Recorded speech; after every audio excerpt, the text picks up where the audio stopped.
he's gonna have a truck. But I'll write this down. Do it right from that far.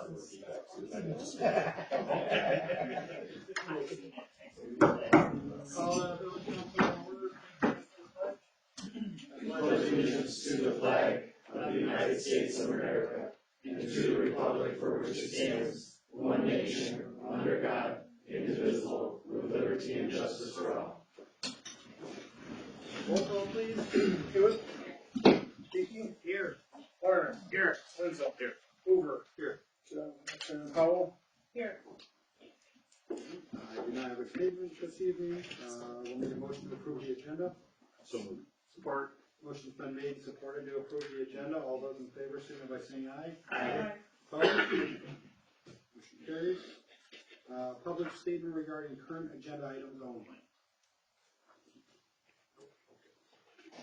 Consent agenda. Need a motion to approve. So moved. Support. Motion's been made and supported to approve the consent agenda. All those in favor, signify by saying aye. Aye. Opposed? Motion carries. No unfinished business. No items for introduction discussion. Items for action. Resolution 05-2022, temporarily appointing administrator duties. Anybody have questions on that? Not for long now. Basically, we talked to Pete Bate, and there are some duties that James performs that I would need to be handed over essentially until we find something new. Hopefully as short as possible. I already have one job, I don't need 5 more. I have 3, but I'll allow. Thanks. Oh yeah, no, I'll spread it out, I'll spread it. Alright, if nobody has questions, we'll need a motion to approve. So moved. Support. Motion has been made and supported to approve resolution 05-2022. Let's do a roll call, please. Okay. Hewitt? Yes. Beaky? Yes. Warner? Yes. Wenzel? Yes. Hoover? Yeah. Powell? Yes. Yeah. That's okay. Alright, motion carries. Moving on to the committee reports, infrastructure. No meeting. Finance and admin. No need. Public safety did not meet. DDA. Met last week. They are weather permitting, still hoping for the bricks to be done yet this fall, but there's some scheduling challenges that everybody's struggling with. Nobody's fault, just one of those things. The bike racks are still up for discussion, but they're waiting on MDOT to reply to anything. Phone calls, emails, smoke signals. Might be easier just to do it. And the lights on the boulevard. They're trying to at least get the main one up front towards the end of the boulevard fixed. It's very pricey either way, but they're waiting to find out if those repairs are going to be internal wiring or if it's going to require some sort of trenching. Right, and the trenching is obviously more invasive and may affect budget and how much they can do. Maybe like a directional door. It's just they're going to have to dig into it and see what happens. And then they're working with other festivals in town they're already starting to think of this time, Christmas lights. But, I did talk with Tom today to say just do the bike racks. We've tried to reach MDOT more than once to try to get the right way. That time's up, and there's an email thread to prove that should have come. So. 100 of them, yeah. Better dance crew. Yeah, kudos to Tommy. He's done due diligence with communication.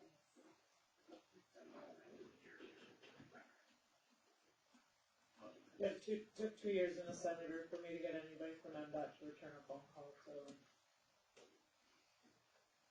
That sounds right. Mm-hmm. Is that it, Kim? That's it. Alright, Chamber of Commerce had a meeting mostly discussing their budget and the golf outing that was just held. That was about the end of it. They're starting to kind of wind down for the year. Next one will be at the end of this month. Planning Commission? I don't believe they met. No, they there's no meeting this month. Report?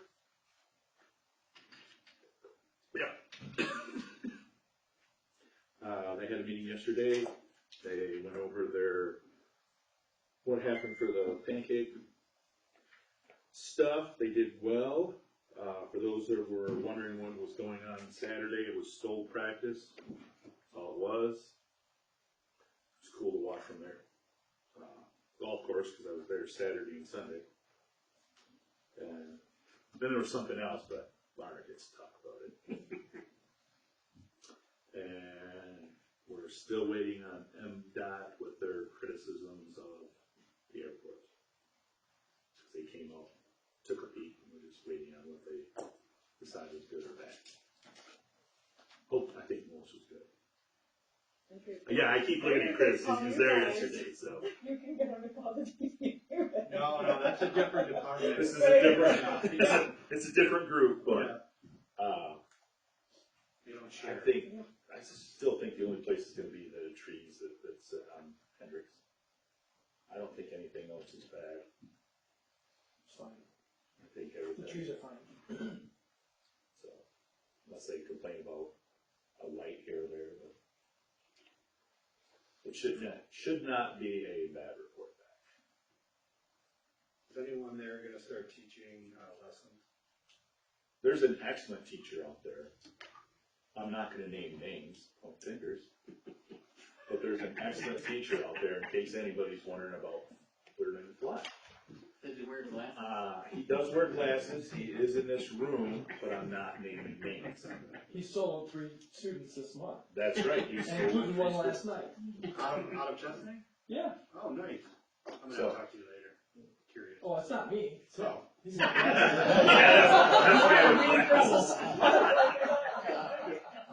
I know Brendan. Anything else? No, that's it. Fireboard? Okay, what Keith says, I have to apologize. We got a late afternoon email saying the helicopters that was supposed to come in canceled out on us. But they are trying to reschedule it sometime, so we don't know when. They did have a couple of airplanes you said out there that they use, kind of like Did they look a at the demonstration for Were you like there? if there was a plane kind of. crash I there, think I got that they know where to shut things off and everything else At the airport. at the airport. That flight instructor, he was there too. The airport saved the fire department, we'll put it there. Yeah. Oh, cool. There's been 8 runs since the last meeting, 136 total. The next training meeting is gonna be the 2nd and 3rd, which is called Combat Challenge. This is what they take their hoses and carry them upstairs and down and run with them and do the fireball and carry a dummy 200 yards and Take a shot of fireball? the fireball, they use a wire hose and knock the ball off the thing. Oh. And I got some pictures on my phone if you guys want to see last year's. So, it's really good. Gets these guys in shape. And then the next board meeting is the Wednesday the 12th at 6 o'clock. Thanks, Phil. Task force? I think we're meeting again late next month. Alright. Public statement, any topic within the 3 minutes. Questions for the board will be recorded, may be answered at the following meeting, ensuring that council members confirm the accuracy of any answer that shall not be interpreted as a means to initiate dialogue or debate. Mike Navarre? Rod? Chris Belvin? Yes. Oh, that was you. Council member statements. Anybody have a statement? Yes. We do have a problem out to Farmer Pete's property that is owned by Mr. Bo Pomander. He has not paid the fire bill out there to the hazmat team or the other fire departments that showed up. He has not paid Young Environmental, and I think we should put some pressure on him and maybe tell the people that leasing the property for him that they could be shut down. We got people working on it, how we can do it. That their licensing might be jeopardized because their owner did not pay the bills. And if you would like to put it in the paper, we do have counsel involved. one way or the other, fire department is getting that money, one way or the other. There's some other places that's on Eden Way, I hear that they're having problems with their taxes too. So underneath one of the ordinances that, we do for marijuana, we should put in there that if any fines or taxes that aren't paid in full by the time the licensing is being permitted, could be subject to no license issued. So if these guys out, the Pete's is trying to get licenses and Bo don't have it, they're gonna have to put pressure on Bo to pay it. I mean, it's just simple. I'd like to have the ordinance officer come in, at least every other month maybe, so we can ask questions of what's happening. Like the Heritage House, you look at that, the front looks good, but you look on the side, you got weeds this tall on the side. So I don't know if he's wrote them up or not. Muffler Man's got a truck there with no plates on it. The old car wash was an issue. See what they're gonna do with that. And then the American Legion wants to use the building down at the park. And Joe said that they would maintain it, put a new roof on it, whatever they're gonna do. And I was talking to Matt about it. We may be able to figure out a lease, not because it's on our property, but you know, your guys' building. Can I speak? Yeah, go ahead, Rod. I know that Joe, I guess, fire, or DPW wants to clean out one of the buildings down there, and we have a load of our, seat cushions down there in the building. And we don't have nowhere to store them. So we thought, Joe asked Mr. Feltman, or asked you, I can't remember who Joe talked to before about it, about leasing the building maybe for $1 a year or something, or whatever you guys come up with, that we can maintain it for if there's future events down there, that we could use it for, you know, concession stands, even store, I know you got, I don't know what we're gonna do with those cushions. We Yeah. have nowhere to go with them. They can stay in there for now, that won't be a problem. Okay, but like I said, if we could get to lease the building or something, if you guys can figure out what you guys wanna do with the building and stuff, we'd be more than happy to maintain it, you know, whatever. Ideally, we tear them all down and clean that whole area. Is that what That- you, well, that's I not mean, gonna that's, happen that's, anytime I soon, don't, so, yeah, yeah. I mean, We can. that's an idea that, you know, we're interested in, if, you know, Alright, we're interested in doing it, is so. Joe gonna run point on that, or are you? Joe probably will, yeah. And one more thing is the Line Street School has nothing been done in the last 30-some years with it. We'd like to see that, the neighborhood would like to see that tore down. It's a couple buildings on that road. Well, so what ordinances did we use for the Heritage House?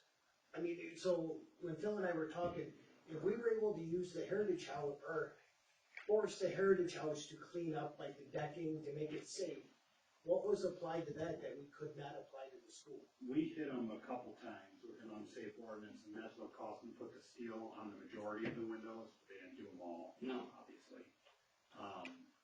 I think the only thing we're gonna get them for is maybe an unsafe structure. The problem with that is that building is well built, so it's gonna stand there for a long time, unlike this one that came down. Yeah. The other thing that we probably need to do this winter is look at our blight ordinances and go through them line by line. If you look inside that window above the gym there, you can see right to the roof. Oh, yeah, it's gross, I'm sure. I don't know what the rest of the building looks like. Probably smells like cat pee and. Well, there's raccoons in there and everything. The problem with that is, if you go up there towards evening time, you'll see bats taken off in and out of that building, and if they have bats in it, it's federally protected and they can't touch it. That'll be an issue. Put the bat house on the outside. Yes. Get them out. There you go, that's the plan. $100 a cats. Into the building and making it a mess. Hey, Mike brought 4 bats and 2 weeks into the house. Psychopath. Question, James, you might know this, or Matt, you might know this, but, so, in just the concern of Line Street, do we have any power of inspection? I mean, do we have, without Bo, do we have any way to get in? Bo has to let us in? Okay, if you had enough evidence from the outside of a dangerous building, you might be able to press that, but you're more on the bright side because of the Oh, yeah, no, structure strong. the conversation was hopefully just heading it off before we ended up with the Schenken. Oh, yeah. I mean, before we ended up with that corner again. Right. If there was something we could kind of push Bo to do. Well, like we said, he's done a little bit when we've talked to him, which is what say, like, the Heritage House, there was no response until the last second. Yeah, until we went to court. Right, yeah, and then didn't you end up in court a second time?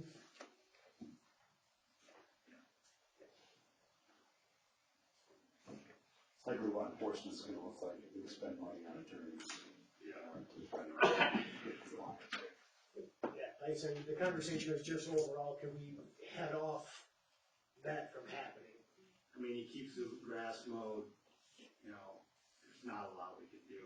If we do address the blight ordinances, like broken windows, for example, some of them, I think if you look at Frankenmuth's ordinances, I mean, they go right down to the very nitty gritty. Yeah, what I left in my to-do list is I'm recommending that you adopt the International Property Maintenance Code as your blight ordinance, which gets into the nitty-gritty. Yes. Where you can basically deal with chipped paint, you know, anything that is a aesthetic nuisance. Yeah. It's just, it takes enforcement and court and attorney costs to make it happen. Right. So it's not a broad sweeping thing, because we can't afford it, but. Somebody's already written it for you, the International Code Council, just adopt it and enforce it.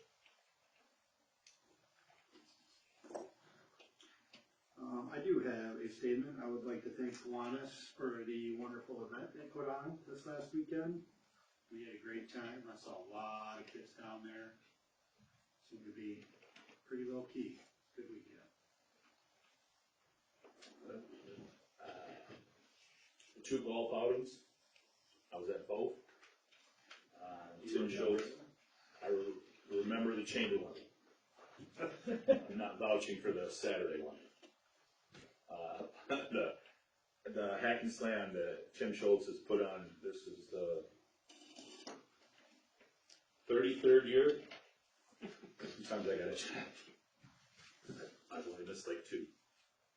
This year they raised money for ALS because that's what Tina passed away from. And Tom passed away from MS. But Tim Schultz and his wife and the crew did an awesome job this year. It was a sold out event. There were 36 teams, doubled up on every hole. So it took a while to get through the day. But it was still a fun time, and the chamber did a very good job as well with theirs, raising money for scholarships for students from the high school. They were both fun. So, get a chance, pay attention, come to them next year. Fortunately, they were always back to back on Saturdays. I'd like to, note that I saw again that our police department has been engaging with people at these events, like with the cruise and how they brought some of the cruise people down through the Halloween camping and did like their own little parade thing through there. It's just nice to see them making connections with people in the community. Agreed. Anyone else?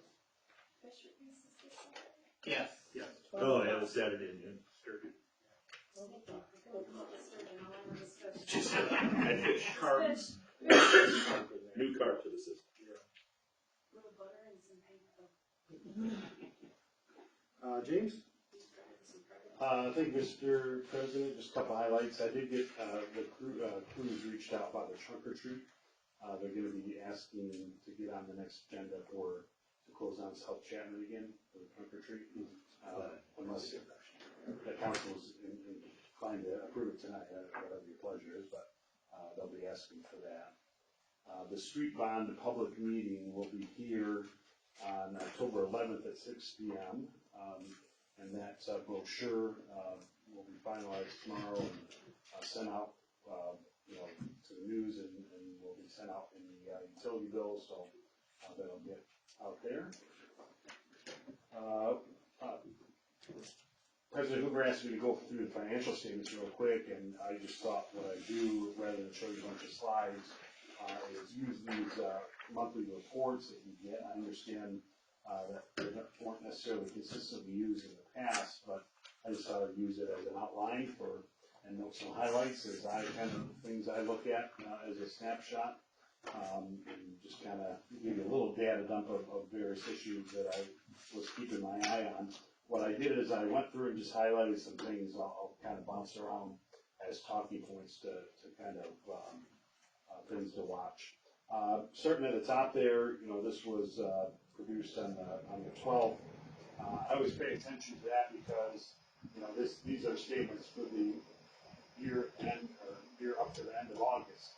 And so there's always a delay in invoices and things that come in. So this isn't a perfect snapshot of the year, but that's good to know. The first front and back page, two-pager, is a cash summary by account. It's not a balance sheet per se because there's things missing. It gives you a snapshot of where your cash is at. So it's not a true fund balance for each account, but it gives you a good idea. On this report, I just sort of pay attention to that ending balance as your key column of where things are at in time. And starting with the general fund, you see some low numbers there, and that's really because you have some accounts receivable outstanding for people that said that owe you money, and that's coming. That will help that picture for sure. Another thing worth noting is that this is the ending balance end of August. Well, there's more taxes to be collected and haven't hit the books yet either. So that's something to pay attention to in the cycle of where you're at to say, well, things look a little bit low. Well, you're still in tax budget season. Just make a mental note on your general fund cash balance because that will be important a little bit later on. Jumping down to your major and local street funds, I highlighted those just as a reminder. You've got the Front Street project next year. You've got grant funds coming in for it, but you do have a $484,000 match you got to make on that. So that is something you need to make sure you have the cash for, which the street bond could also be eligible for that. That's something that I do want to pay attention to. There are a number of old balances down there that I just highlighted, things to keep an eye on. Because your accounts are all pooled, you have all the money in one or two accounts, but on the books, this is how it divides up amongst the funds. Just highlighted your wastewater and water. I always pay attention to those. Those are enterprise funds. They're a different entity, if you will. And really, they need more cash because their infrastructure have major capital assets you have to keep on top of, and so the cash needs are greater. So hopefully that should reflect in a healthier cash balance, but something to pay attention to. So just some quick highlights from there. On your budget to actual report, this is a big one that I'm always looking at. Again, September 12th, but, snagging information. Remember that later because there's some things that come up to pay attention to. This is the period ending end of August, so we're at the perfect 6-month mark. So to keep in mind as you go through these percentage of budget used, 50% is kind of what you're looking for in a lot of ways. Noting the column headers here, you've got your budget as approved, what's been spent year to date, what's available yet in the year, and then your percentage of budget used. And of course, that's a quick key, again, off of that 50%. The revenues really take up the first page and a half in the different categories of revenues in just your general fund. Remember, a lot of things that I'll highlight here are questions that may come to mind to you. This is a budget that was in place that was already in works when I came on board. So I have my own questions that we've talked about that I don't have all the answers to. But when you look at your current property taxes collected and your delinquent tax is quite high, higher than budgeted, and that was noticed in the audit from last year too. You still collected it, it's just ends up with penalties and interest that we end up having to pay to the county, but we're made whole. That's just something to pay attention to, that you have a little higher percentage of taxpayers going delinquent on that. The marijuana tax, you know, it's quite a bit higher than budgeted because we had nobody. My colleagues across the state were all pivoting about, do we have any idea what to expect for this, you know, per retail facility fee we're going to get from the state? Nobody knew, and so that ended up coming in higher than budgeted. But you'll note that that 112,906 number kind of matches up to a number of parentheses down lower for the marijuana receivable revenue.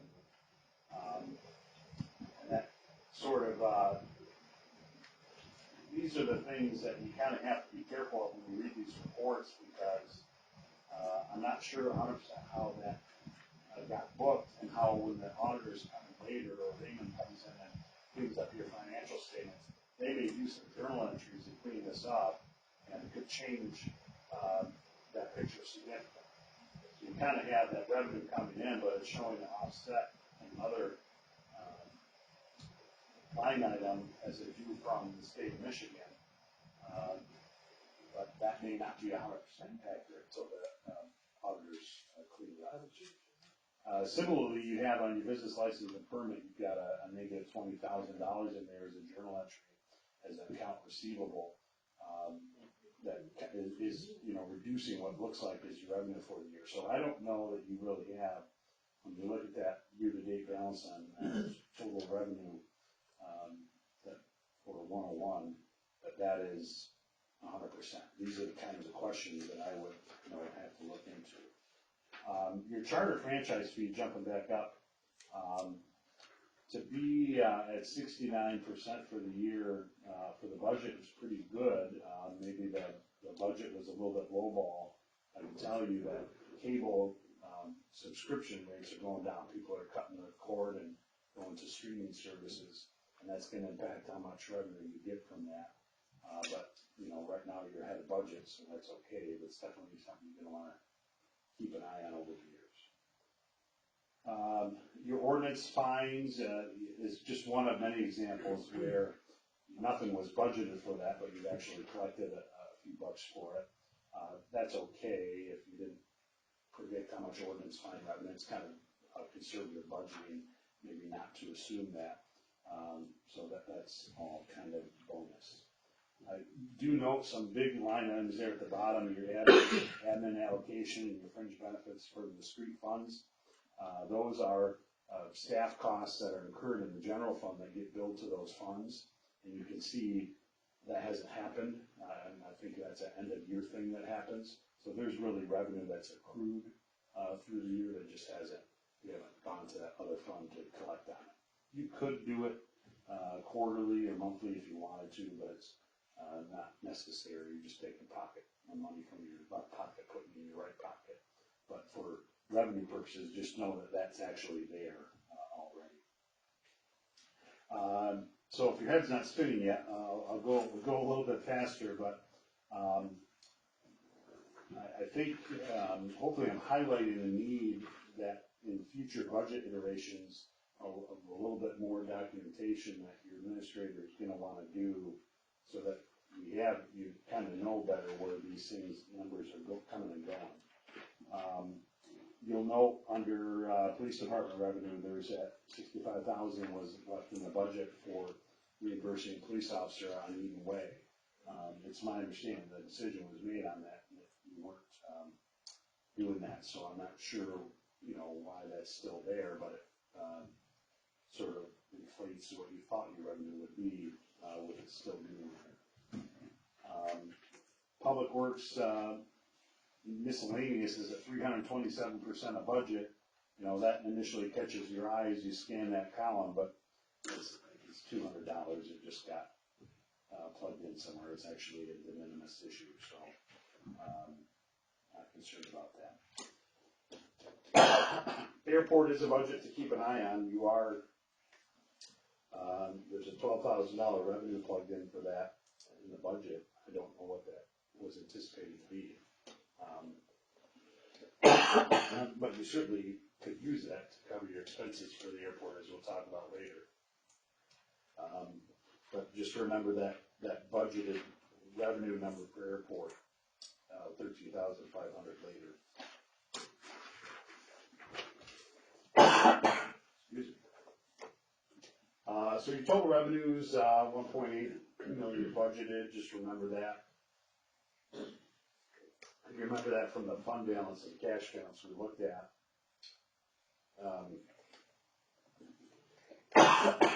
Excuse me. Now, one of the things the auditors mentioned, because I had talked to them about, is your fund balance as compared to what your annual budget is, use and out. 15% is kind of considered the minimal, but you probably want something closer to 25-50+%.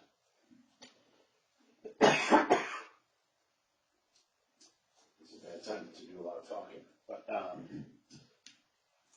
so something to keep an eye on there. The administrator budget highlighted a couple things. It didn't look like it had been updated. Just remember that part of the administrative wages is paid from other funds too. And then there didn't seem to be budgeted planned expenses for transition of buying a computer and things like that. And so you see that reflected in some of the numbers that weren't budgeted for. You get the idea. There's a lot of this throughout the budget that was, the source of my concerns before. But just you see some highlights. There wasn't budget for the cleaning of the building, but there are true expenses there. And you see a number of zero budget items that are incurring a little bit of expenses there. Some of that's predictable, some of it's not.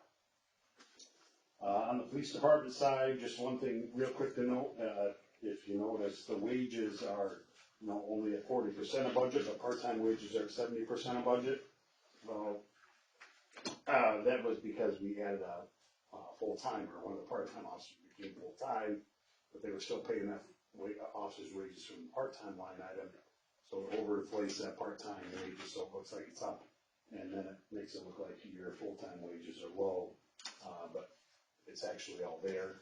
And that's actually been fixed for the year. I talked with Lisa about that. Page 5, the airport. You see the expenses there. The general fund is subsidizing the airport quite a bit. I think that's something you're going to want to look into. There's a lot there. But as you scan down, again, that final column, kind of looking for those, those that are 50%. In the end, on page 6, your general fund revenues and expenditures are, fairly close. It's just something to keep an eye on. Nothing overly concerning, but I think there's some things to look into. I'll just skip over the street funds. The short version is it's all bad. The Michigan funding for roads in Michigan is broken. The current Act 51 formula will never meet your expenses. There'll never be enough. And as I mentioned, there's a street bond on the ballot on November 8th. Leave that there. I think, I don't know if there was any other highlights other than just maybe on the water, wastewater and water side. You have, I mentioned already, significant capital investment, but that's aging infrastructure that needs some attention. And you need, when I look at the needs of budget, I also look at the need for capital improvement planning, which is in the works, and a rate study to make sure you can support those capital needs. There's some opportunities out there with some of that stimulus dollars making their way through state grants, and whatnot. And OHM is paying attention to that on your behalf. But you also have to have matching funds to go with that. So On the water side, if you just look at page 19, you can see where our expenses are to budget versus revenue to budget. And now you get an idea of why I've said no to a number of water things. There's some institutional things that have to be addressed through budget, through rate study, through capital planning. So that's kind of the flyover in a nutshell, what Matt wanted to go through. A lot of information there. Happy to answer any questions you have. If you have questions late yet this week, try to answer what I can. Thanks, James. And thank you for the opportunity to work with you. It's been a pleasure. Thank you. You're not done yet. No. Does anyone have anything on marijuana ordinance? Just what I brought up earlier about the fines and taxes we paid for the licensing and renewing. I think that's a pretty easy Yeah. petition. Assuming Pete can draft it up nicely. Can I ask a question in this session? Sure, go ahead. Last night we were talking, you're gonna write you an email too, but we were talking about, you want me to ask you, there's a forklift going from Old Pete's Packing to Highlight every day, about 15 to 20 trips. On a fork truck? On a fork truck, and they said that it's so over, they got the loads are so high, the guy's like leaning outside the thing. I don't know if that ain't illegal. You can't be driving a forklift down the street. But they said there's making like 20 to 30 trips a day with a fork truck. I just wanted to bring it to your attention. But they said they're gonna. Every day? Pardon me? Every day? They said it's been like 15 to 20 trips a day. Michigan, you're supposed to drive it backward. Yep. Yeah, flash lights on it too. You know what else works really good? A truck. They said they tried to do it with a truck first, but now they're just doing it with a forklift now. Yeah. Thank you. We'll have someone look into that. Thanks. Let me just do the car thing. Car thing? Oh, the trunk or treat. Do you know the dates for that trunk or treat? Saturday, October 15th, 5:30 or 6 to 8:30. I'll make a motion to approve the shutdown of Chapman Street on October 15th for the car cruise trunk or treat. Support. Motion has been made and supported to shut down Chapman Street, 10:15 for the trunk or treat event. All those in favor, signify by saying aye. Aye. Opposed? Motion passed. They did a good job last year. They don't need to come. Motion to adjourn. Support. Motion to adjourn has been made and supported. All those in favor, signify by saying aye. Aye. Opposed? Motion is adjourned. Meeting is adjourned.